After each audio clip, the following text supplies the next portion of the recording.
So వారది మొత్తం కట్టేసిరంట. కట్టిన తర్వాత వానరులు అందరూ సముద్రం ఈతలకు వచ్చారు. వచ్చిన తర్వాత దూషిస్తే ఆ వారది ఎట్లుందంటే సన్నగా ఉందంట. వీళ్ళు ఏమనుకున్నారంట తెలుసా, మనసులో బాగానే కట్టినాం ఇది, కానీ మన బాస్ ఒక్క కాలు పెడితే ఉంటుందా పోతుందా.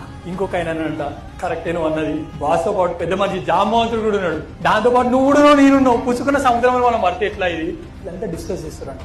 రాముడు వచ్చిందంటే ఎందుకు ఇంత భయపడుతున్నారు అంటే, అంతో ఎంతో కష్టపడి వారధిని అయితే మేము నిర్మించినాం, కానీ ఎక్కాలంటే భయం అవుతుంది మాకు, ఎందుకంటే మా మీద మాకు నమ్మకం లేదు, పుచ్చుకున్న కింద పడ్డదానికి ఏమైపోతుంది కథ గోవింద. రాముడు ఏం చెప్తారు తెలుసా, టెన్షన్ తీసుకోకరు మీరు ఏం జరిగానంటే, మీరు ఎంకలు నిలబడారంటే అందరు ఎంకలు నిలబడతారు. సో అప్పుడు రాముడు ఏం చేస్తాడు, స్టెప్ పెట్టేస్తాడు. రాముడు పెట్టగానే మిగతా వాళ్ళు కూడా ఏం చేస్తారు, నడుచుకుంటా స్టార్ట్ చేస్తారు. అప్పటి వరకు ఊగుతున్న వారధి ఒకటేసారి రాముడు కాలు పెట్టగానే మంచిగా స్ట్రేట్ అయిపోయిందంట.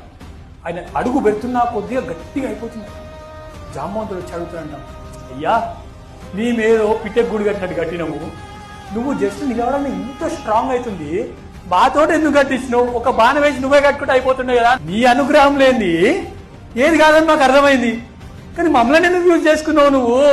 పాపం మొత్తం అలసిపోయారు, చెమటలు గింటలు పట్టినాయి వాళ్ళకి, ఇంత కష్టపడ్డారంటే రాముడు ఒక మాట అయిపోయింది, భగవంతుని యొక్క అనుగ్రహం కావాలి అని అంటే వితౌట్ ఎఫర్ట్స్, అంటే మనము కష్టపడండి భగవంతుని యొక్క అనుగ్రహం కూడా కాదు అని చెప్పి రాముడు అప్పుడు చెప్పింది. కాబట్టి మనం కూడా మన జీవితాలలో అనుగ్రహం కావాలి అని అంటే ఖచ్చితంగా లోపల మనం ఎంతో భక్తితోటి ఆయనకి సేవ చేస్తే మాత్రమే మనకి ఎవరి యొక్క అనుగ్రహం ఉంటుంది, భగవంతుని యొక్క అనుగ్రహం ఉంటుంది.